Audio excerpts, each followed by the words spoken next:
जय हिंद साथियों, स्वागत है आपका self study classes with Sumit Jain YouTube channel में।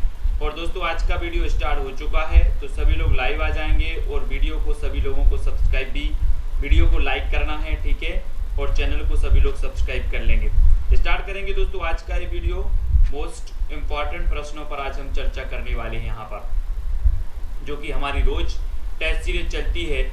और जितने भी हमारे साथी नहीं जुड़ पाए हैं अभी तक ग्रुप से, वो ग्रुप से जुड़ जाएं। अपना एक व्हाट्सएप ग्रुप है जिसमें आपको नंबर दिया जाता है 9098609291। ये नंबर है।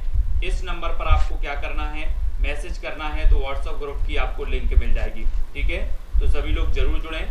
और स्टार्ट होता है आज का ये वीडियो। आपसे सबसे पहला प्रश्न पूछा जाता है कि अलंकार संप्रदाय के प्रवर्तक कौन माने जाते हैं। अलंकार संप्रदाय के प्रवर्तक बताना है और 4 विकल्प आपके सामने मौजूद हैं। चलिए, तब आपका राइट आंसर क्या हो जाएगा। आपके विकल्प हैं कुंतक, आचार्य भामह, क्षेमेंद्र या फिर आचार्य वामन।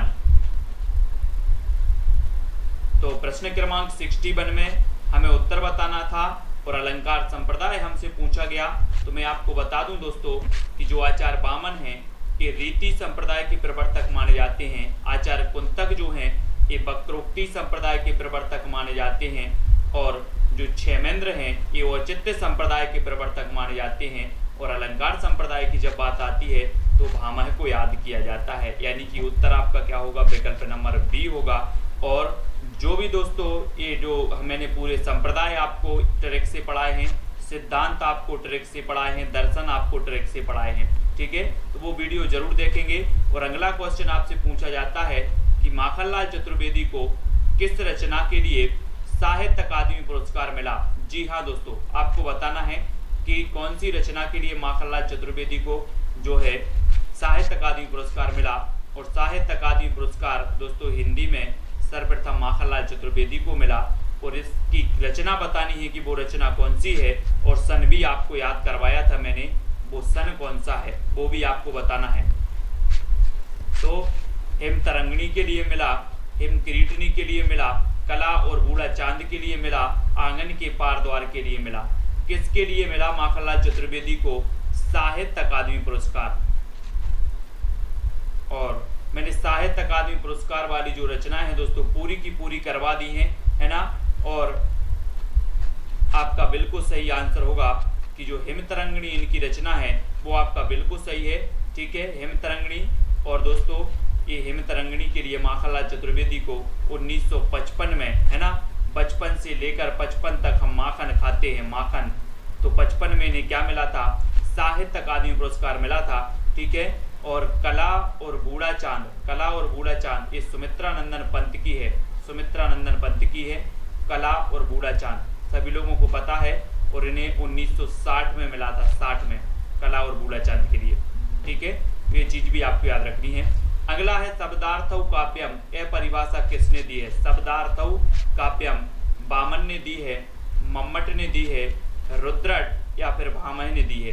किसने ये परिभाषा दी है, शब्दार्थौ काव्यम, काव्य की परिभाषा दी है, तो ये किसने दी है। बहुत ही बढ़िया परिभाषा है और सभी लोगों को बताना है। और आपका बिल्कुल सही आंसर जो होगा प्रश्न क्रमांक 63 का वो क्या हो जाएगा दोस्तों, आपका सही आंसर होगा शब्दार्थौ काव्यम। ये परिभाषा कई बार पूछी गई और कई बार पूछी गई तो वो रुद्रट की है, रुद्रट, है ना। कभी कभी दोस्तों आप ऐसे शब्द बोल देते हो, शब्द ऐसे बोल देते हो कि लोग कैसे हो जाते हैं, रुद्र, है ना, रौद्र हो जाते हैं, रौद्र, क्रोध आ जाता है। तो रौद्र नहीं होना है, ऐसे शब्दार्थ शब्दों का जो है नहीं बोलना है। तो शब्दार्थौ काव्यम शब्दों का अर्थ ही काव्य है, इस प्रकार से इन्होंने बताया। तो आपका बी नंबर बिल्कुल सही हो जाएगा, रुद्रट साहब का है। और अगला क्वेश्चन है, काव्य को 15वीं विधा मानने वाले जो विद्वान हैं वो विद्वान कौन से हैं दोस्तों। काव्य को 15वीं विधा मानने वाले विद्वान कौन से हैं। राजशेखर हैं, महावीर प्रसाद द्विवेदी हैं, या फिर आचार्य रामचंद्र शुक्ल हैं, या फिर आचार्य विश्वनाथ हैं। कौन हैं काव्य को 15वीं विधा मानने वाले ऐसे आचार्य कौन हैं, ये चीज बतानी है। बात कर लेते हैं रामचंद्र शुक्ल की। रामचंद्र शुक्ल की दोस्तों, तो रामचंद्र शुक्ल आपको पता है श्रेष्ठ आचार्य माने जाते हैं रामचंद्र शुक्ल जी, और इनके जो कथन है वो हर एग्जाम में 1-2 कथन आप अवश्य पूछे जाते हैं, ठीक है। और विश्वनाथ की बात करें दोस्तों कि हिंदी साहित्य का संक्षिप्त इतिहास इन्होंने ग्रंथ लिखा है विश्वनाथ जी ने, आचार्य विश्वनाथ ने। महावीर प्रसाद द्विवेदी की तो बात आपको निराली है कि महावीर प्रसाद द्विवेदी के नाम पर तो एक युग का नाम पड़ गया, द्विवेदी युग, ठीक है। और काव्य को 15वीं विधा जो माना है वो राजशेखर ने माना है, यानी आपका उत्तर ए नंबर बिल्कुल सही होगा। राजशेखर 15वीं विधा मानने वाले हैं काव्य को, और ए नंबर बिल्कुल सही होगा, और ये हमेशा एग्जाम में पूछा भी जाता है, ठीक है। आचार्य भरत ने सर्वप्रथम अपने नाट्य शास्त्र में कितने अलंकारों का उल्लेख किया है? दोस्तों अलंकारों का बताना है, प्रश्न क्रमांक 65 का उत्तर 65 का उत्तर क्या होगा? तो आचार्य भरत ने सर्वप्रथम अपने नाट्य शास्त्र में कितने अलंकारों का उल्लेख किया है? ये अलंकार बताना है दोस्तों, है ना। वैसे हम पढ़ लेते हैं शब्दार्थ, शब्दालंकार, अर्थालंकार, इनको पढ़ते हैं, लेकिन आपसे पूछा जाता है कि भरत मुनि ने, है ना, इन्होंने रस तो कितने रसों का वर्णन किया? 8 रसों का किया। लेकिन अब आपसे पूछा जाता है कि इन्होंने अलंकारों का कितना वर्णन किया है? तो खुशी शर्मा जी ने बिल्कुल सही आंसर बताया है कि 4 प्रकार के अलंकारों का इन्होंने उल्लेख किया, यानी कि जो विकल्प नंबर आपका ए है वो बिल्कुल सही हो जाएगा, ए नंबर, ठीक है। अगला बताना है दोस्तों, ध्वन्यालोक के टीकाकार कौन है? ध्वन्यालोक के टीकाकार बताना है, और ये जो ध्वन्यालोक है ये रचना किसकी है? आनंद वर्धन साहब की। लेकिन ध्वन्यालोक के जो टीकाकार हैं वो कौन है ना।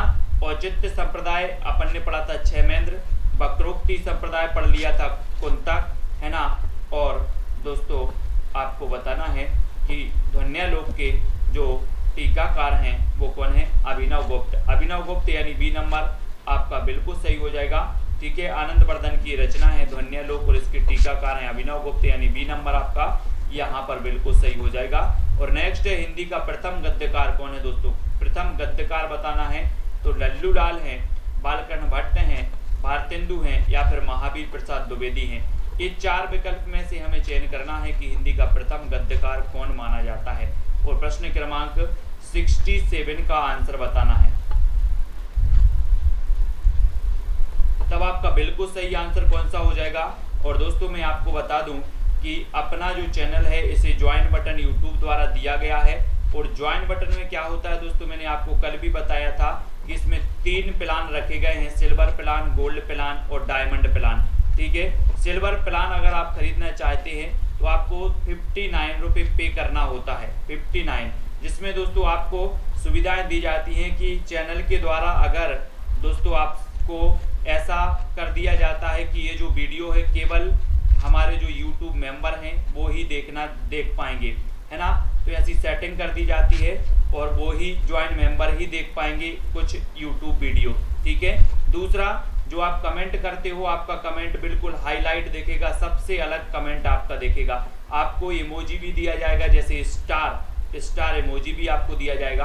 तो इस प्रकार से ज्वाइन बटन के ये 3-4 फायदे होते हैं। तो जो भी ज्वाइन बटन लेना चाहते हैं वो ज्वाइन बटन ज्वाइन कर सकते हैं, ठीक है। और हिंदी का प्रथम ग्रंथ कौन था, गद्यकार कौन थे? गद्यकार पूछे जाते हैं तो वो लल्लू लाल थे, यानी कि जो आ नंबर है वो बिल्कुल सही हो जाएगा, ठीक है। और इनकी एक रचना है दोस्तों, कौन सी? प्रेम सागर है, ये चीज भी आपको याद रखनी है, ठीक है। और अगला क्वेश्चन आपको बताना है, भुक्तिवाद की अवधारणा किसकी है?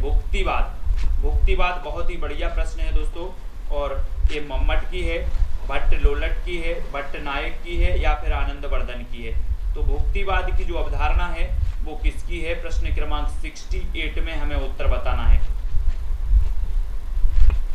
और 68 में जो आपका बिल्कुल सही आंसर होगा वो कौन सा होगा?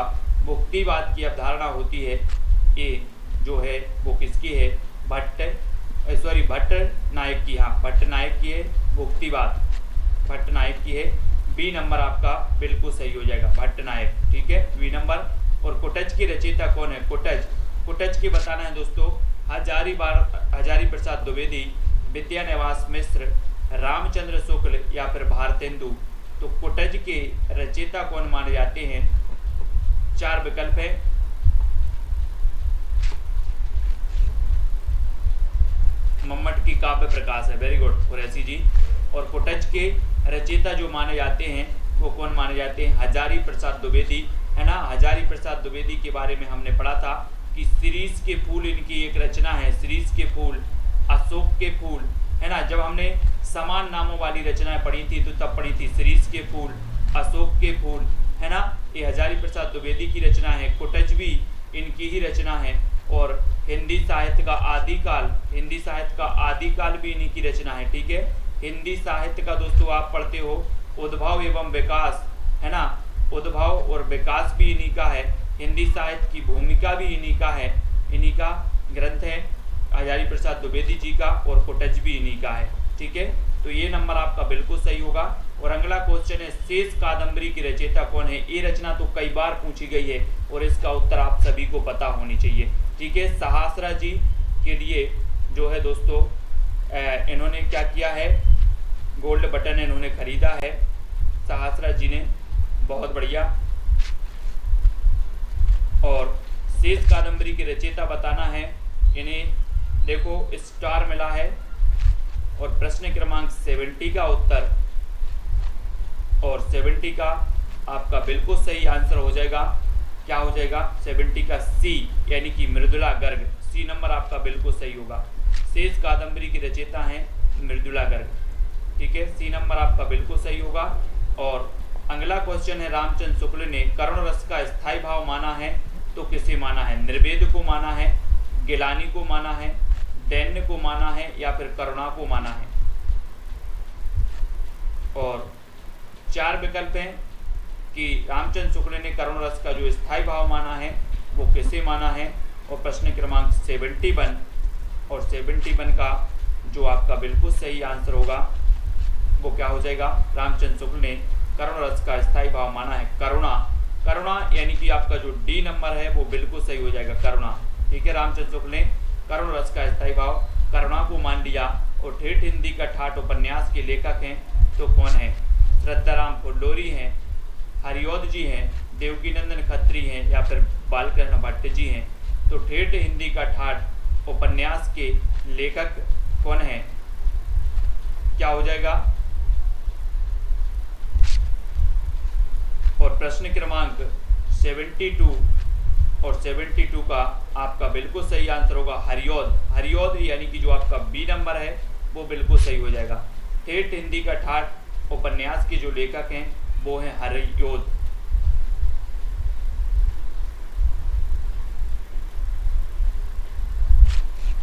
तो शेष कादंबरी अलका सरावगी की भी है, हाँ वेरी गुड, उमा देवी जी, वेरी गुड, बहुत बढ़िया। ये जो रचना है वो अलका सरावगी की है, शेष कादंबरी, ठीक है, बहुत बढ़िया। 70 का 1 नंबर बिल्कुल सही हो जाएगा, है ना। अलका सरावगी की है शेष कादंबरी, इसको सुधार लेना। और रामचंद्र शुक्ल ने करुणा बताया है। ठेठ हिंदी का ठाठ ये हरिऔध जी की रचना है, बी नंबर आपका बिल्कुल सही हो जाएगा, बहुत बढ़िया, ठीक है। अगला बताना निम्न में से कौन सी भारत पाक विभाजन पर आधारित कहानी नहीं है? भारत पाक विभाजन पर आधारित कहानी कौन सी नहीं है? सिक्का बदल गया, जन्मभूमि, व्यथा, सरगम, या फिर फांसी। भारत पाक विभाजन पर आधारित कहानी कौन सी नहीं है, ये चीज बतानी है आपको। और आपका बिल्कुल सही आंसर हो जाएगा, क्या हो जाएगा? फांसी। फांसी यानी कि जो सी नंबर है वो बिल्कुल सही हो जाएगा, ठीक है। ये जो फांसी है, बाकी सिक्का बदल गया आपको कृष्णा सूक्ति की पता होगी, है ना। ये जो है भारत पाक विभाजन पर आधारित है, जन्मभूमि भी भारत पाक विभाजन पर आधारित है, व्यथा भी भारत पाक विभाजन पर आधारित है। तो कौन सी नहीं है?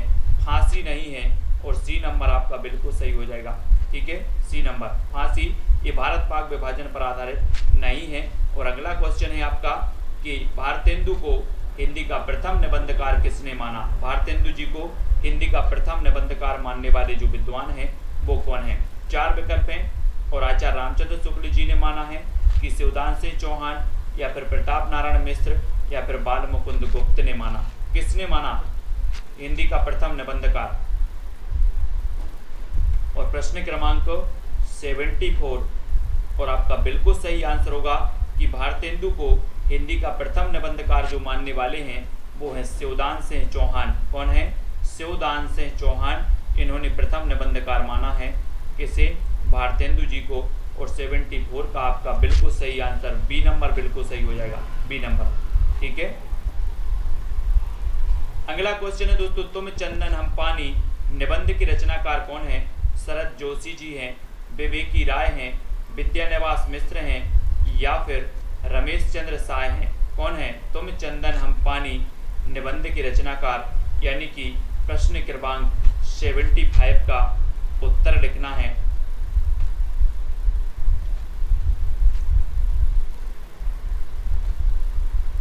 और तुम चंदन हम पानी जो निबंध के रचनाकार हैं वो हैं विद्यानिवास मिश्र, और बी नंबर आपका बिल्कुल सही हो जाएगा, विद्यानिवास मिश्र। ठीक है, बी नंबर। और अगला है, निम्न में से कौन सी रचना ब्रज भाषा की नहीं है?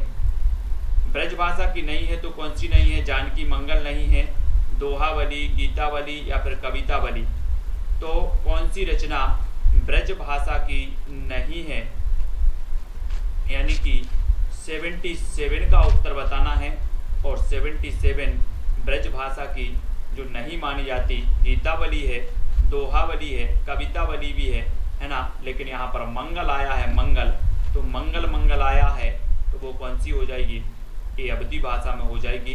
बाकी यहाँ पर ब्रज भाषा में नहीं पूछा गया, तो नहीं है तो कौन सी नहीं है? जानकी मंगल नहीं है। ठीक है, मंगल मंगल मंगल, जानकी मंगल। ठीक है, और ये खंड काव्य भी है। और यहाँ पर बताना कौन सा खंड काव्य है? खंड काव्य परबे रामायण, दोहावली, पार्वती मंगल या फिर विनय पत्रिका।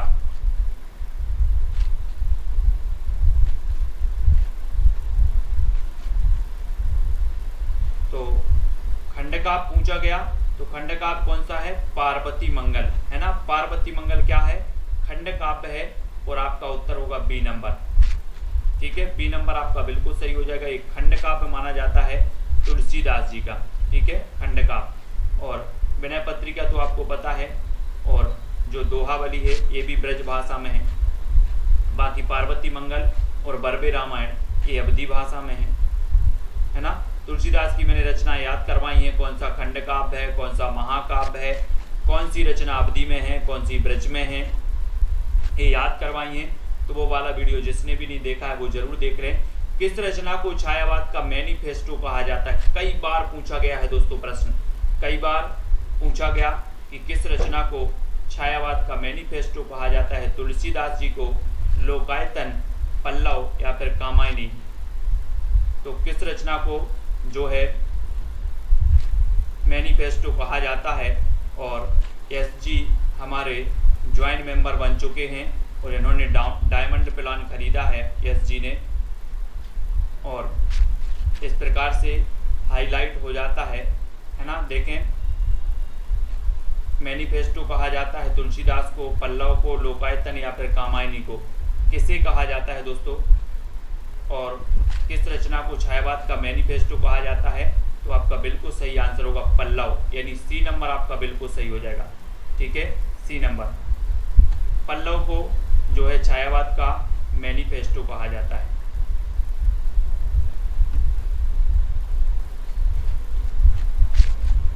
पल्लव आपका बिल्कुल सही हो जाएगा, पल्लव।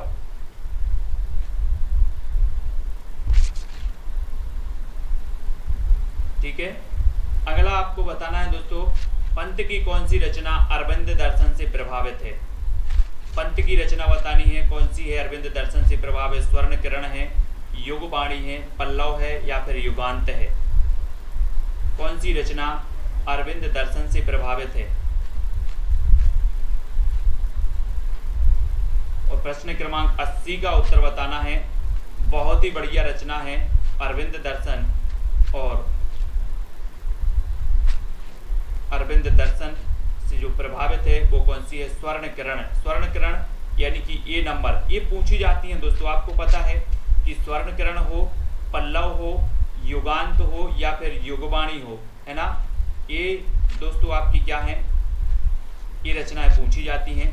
और पल्लव को छायावाद का मैनिफेस्टो तो कहा ही जाता है। ठीक है, और अरविंद दर्शन से जो प्रभावित है वो कौन सी है? स्वर्ण किरण है। ये नंबर एक कई बार पूछा गया है। ठीक है, और अगला क्वेश्चन है, निम्न में से पंत की प्रगतिवादी प्रगतिवादी रचना नहीं है तो कौन सी नहीं है? ग्राम्या, ग्रंथि, युगांत या युगवाणी। तो कौन सी रचना प्रगतिवादी रचना नहीं है? यानी प्रश्न क्रमांक 81 का उत्तर बताना है।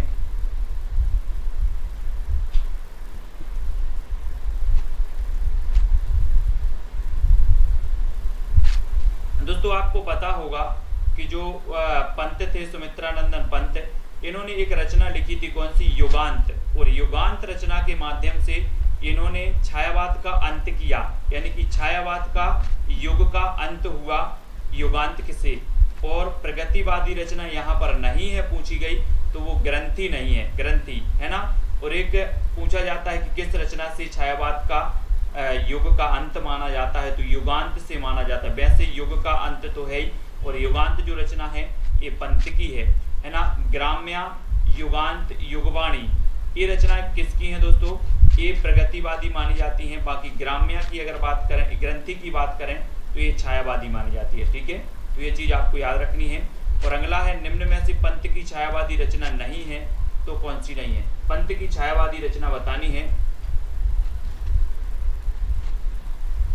तब युगवाणी नहीं है, गुंजन नहीं है, वीणा या फिर पल्लव नहीं है, यानी कि 82 का आंसर बताना है। और 82 में आपका छायावादी रचना हमने अभी पढ़ा है कि वीणा भी है, पल्लव भी है, गुंजन भी है, लेकिन कौन सी नहीं है? युगवाणी। युगवाणी यानी कि जो आपका ए नंबर है युगवाणी, वो बिल्कुल सही हो जाएगा, ए नंबर। ठीक है, ए नंबर आपका सही होगा। और अगला क्वेश्चन है दोस्तों, बादल को निराला ने बादल राग में किसका प्रतीक माना है? बहुत ही बढ़िया है यशवंत जी, क्वेश्चन बताना है आपको कि बादल को निराला ने बादल राग में किसका प्रतीक माना है?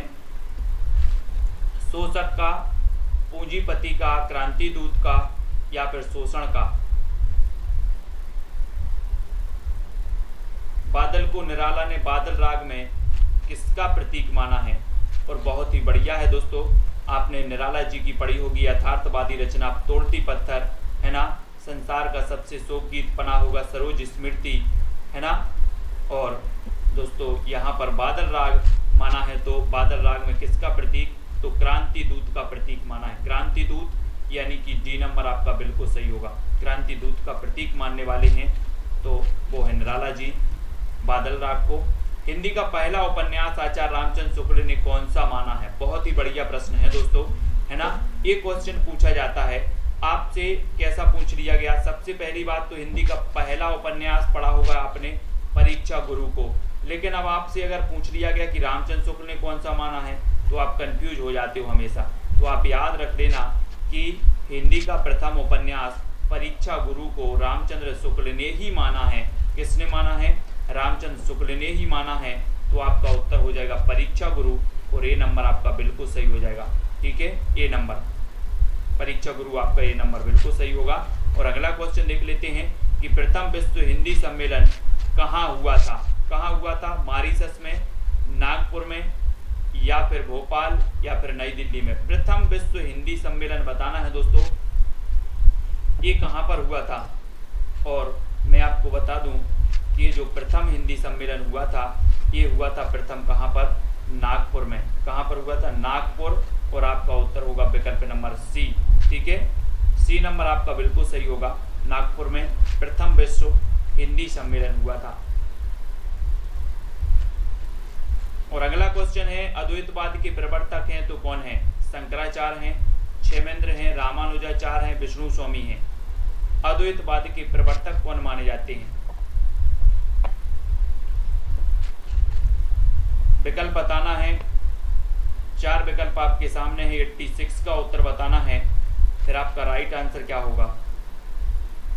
अद्वैतवाद मैंने आपको याद करवाए हैं दोस्तों, जितने भी संप्रदाय हैं, जितने भी आपके दोस्तों दर्शन हैं, ये सारे के सारे याद करवाए हैं। और एस रत्ती जी, एस जी और सहस्रा जी, ये ज्वाइंट मेंबर हैं हमारे। सहस्रा जी भी हैं, एस जी भी हैं। ठीक है, बहुत बढ़िया। और अद्वैतवाद यानी शंकराचार्य, ए नंबर आपका बिल्कुल सही हो जाएगा, ए नंबर। ठीक है, और एक मैं दोस्तों अपने 10-12 ज्वाइंट मेंबर हो जाएं उनके लिए स्पेशल क्लास रखूंगा अलग से, केवल ज्वाइंट मेंबर के लिए। तो 10 से 12 ज्वाइंट मेंबर अगर अपने हो जाएंगे तो केवल ज्वाइंट मेंबर के लिए अलग से क्लास, स्पेशल क्लास रखेंगे, ठीक है। और अद्वैतवाद के जो प्रवर्तक हैं शंकराचार्य हैं, और ये नंबर आपका बिल्कुल सही हो जाएगा, शंकराचार्य, ठीक है, शंकराचार्य हैं। और दोस्तों रामानुजाचार्य की बात करें तो इन्होंने श्री संप्रदाय के प्रवर्तक माने जाते हैं। रामानुजा विशिष्टाद्वैतवाद के भी माने जाते हैं, ठीक है, ये चीज भी आपको याद रखनी है। और अगला है लक्ष्मीपुरा नामक रिपोर्टाज के लेखक कौन है? लक्ष्मीपुरा रांगी राघव हैं, शमशेर बहादुर, शिवदान सिंह चौहान या धर्मवीर भारती हैं। कौन है लक्ष्मीपुरा नामक रिपोर्टाज के लेखक?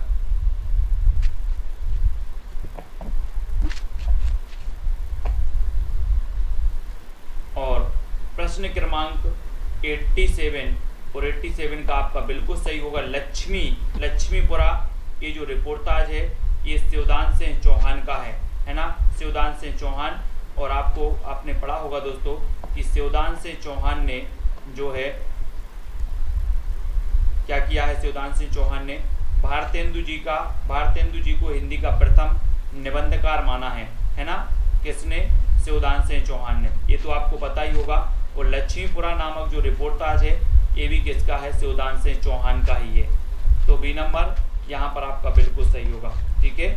और ब्रजभाषा का विकास किस अपभ्रंश से हुआ? किस अपभ्रंश की कौन सी अवस्था से हुआ है? कौन सी अपभ्रंश से हुआ है? जल्दी से बताना है।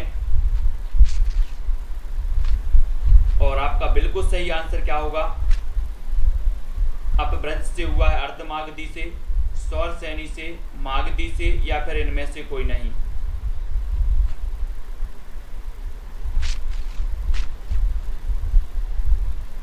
शमशेर को कहा जाता है कवियों का कवि, हाँ, लेकिन यहां पर आपका सही होगा कि जो ब्रज भाषा है दोस्तों, ब्रज भाषा ये पश्चिमी हिंदी की भाषा है, पश्चिमी हिंदी की, है ना। और ब्रज भाषा का विकास अपभ्रंश की सौरसेनी से हुआ है ना, सौरसेनी से। तो आ नंबर आपका, सी नंबर आपका बिल्कुल सही होगा, सी नंबर, ठीक है। नेक्स्ट है कौन सी रचना आदिकाल की नहीं है? आदिकाल की कौन सी नहीं है? रामचंद्रिका, पदावली, दोहा कोश या फिर पृथ्वीराज रासो। कौन सी रचना आदिकाल की नहीं है?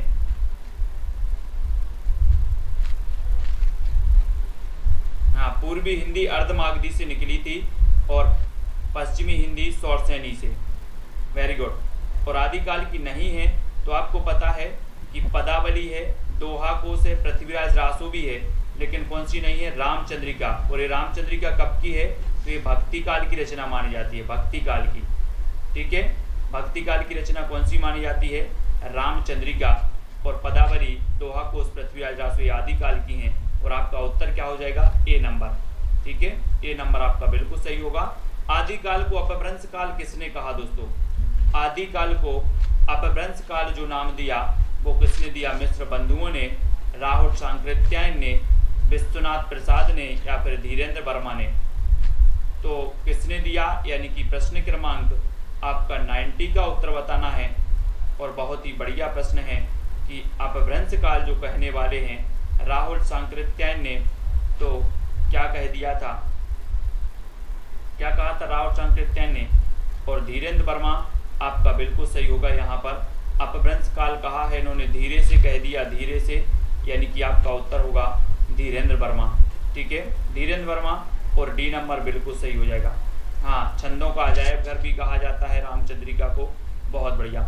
और अगला, वीर रस प्रधान रचना में गुण होता है तो कौन सा होता है? माधुर गुण, प्रसाद गुण, प्रसाद गुण होता है, ओज होता है, या इनमें से कोई नहीं? वीर रस प्रधान रचना में बताना है दोस्तों। और जब वीर रस की बात आती है तो उत्साह इसका स्थायी भाव है, वीर रस का उत्साह जो है स्थायी भाव है। और आपको पता है दोस्तों कि रीति काल में वीर रस में रचना करने वाला एकमात्र कवि था भूषण, है ना। और भूषण के कुछ वास्तविक नाम था क्या? घनश्याम। और मनीराम भी था इनका, मनीराम, ठीक है, मनीराम भी था। तो हाँ, सिद्ध सामंत योग कहा। और वीर रस प्रधान जो रचना में गुण होता है तो वो होता है ओज गुण। ओज यानी बी नंबर आपका बिल्कुल सही होगा, ओज गुण, ठीक है। अगला है छायावाद की मूल चेतना किस शब्द समूह से अधिक व्यक्त होती है? किस शब्द समूह से अधिक व्यक्त होती है? स्वानुभूति की विवृत्ति, प्रकृति का मानवीकरण, सौंदर्य का साधन या व्यक्त सत्ता का प्रत्यक्षीकरण। तो राइट आंसर छायावाद की मूल चेतना किस शब्द समूह से अधिक व्यक्त होती है? तो किससे होती है, यानी कि 92 का उत्तर बताना है। और 92 का आपका बिल्कुल सही होगा प्रकृति का मानवीकरण, यानी बी नंबर आपका बिल्कुल सही हो जाएगा। छायावाद में दोस्तों प्रकृति का मानवीकरण किया गया और छायावाद की मूल चेतना जिस शब्द से व्यक्त होती है वो है प्रकृति का मानवीकरण, और बी नंबर आपका बिल्कुल सही हो जाएगा। ठीक है, बी नंबर। अगले क्वेश्चन की ओर बढ़ते हैं।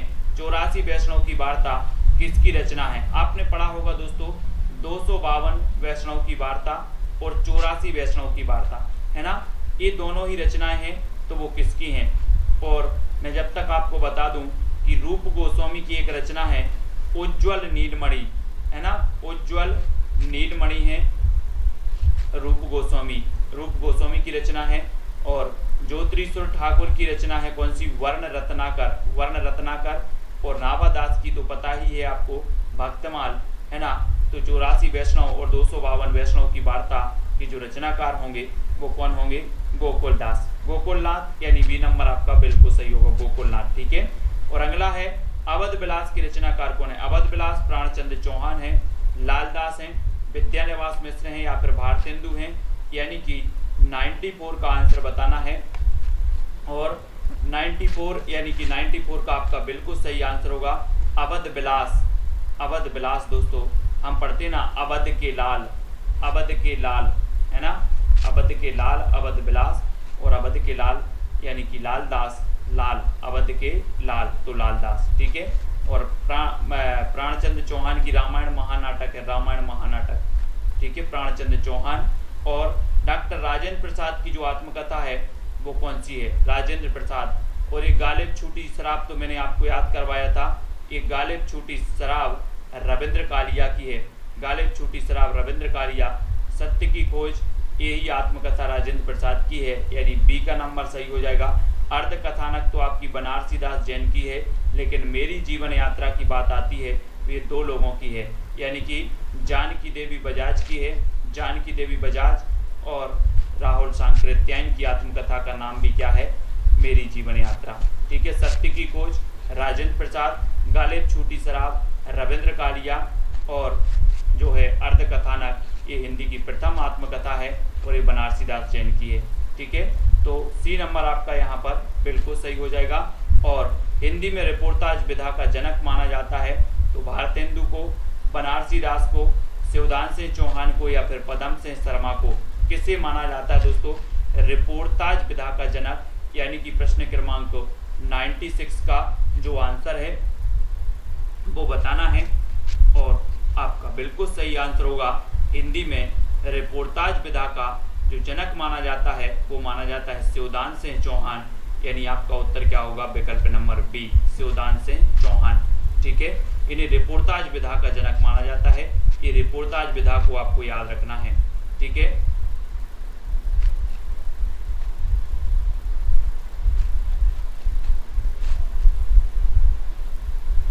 याद रख लेना। अगला है निम्न में से कौन अष्टछाप का कवि नहीं है?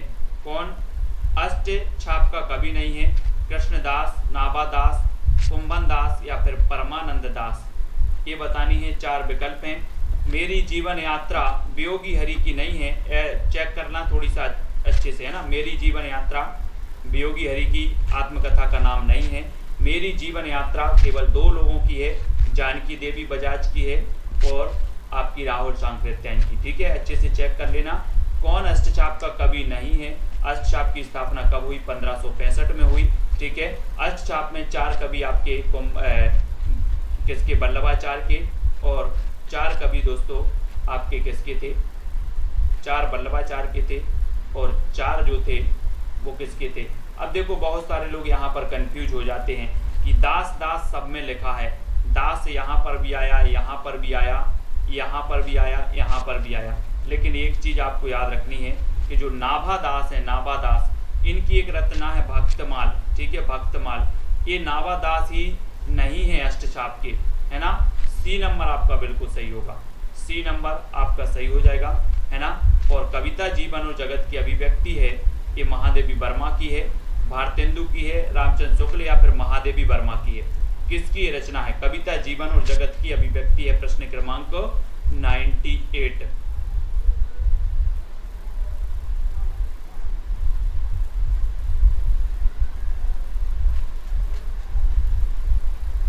प्रेम सिंह जी क्या बोल रहे हैं? नरेंद्र की आत्मकथा सत्य की खोज, नरेंद्र की नहीं, राजेंद्र प्रसाद की है सत्य की खोज, है ना।